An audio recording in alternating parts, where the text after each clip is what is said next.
Përfaqësuesi i Serbisë në festivalin e këngës në Eurovision të këtij viti, Stefan Zdravkovic, i njohur me emrin artistik Prince, thuhet se u sulmua gjatë një prove teknike në Bazel, ku javën e ardhshme do të mbahet ky konkurs prestigjioz muzikor.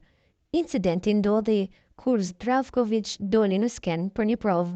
Skenografia e tij e dominuar me ngjyra zezë me të kuqe në kostum dhe efektet vizuale shkaktoi reagime negative te grupi i fansave shqiptar të pranishëm në sallë.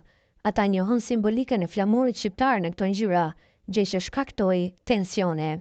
Fansat filluan me britma dhe provokime, duke kërkuar që ai të performonte në flamurin e duhur duke aluduar në mesazhe politik që dyshohet se kishin perceptuar në performancën e tij.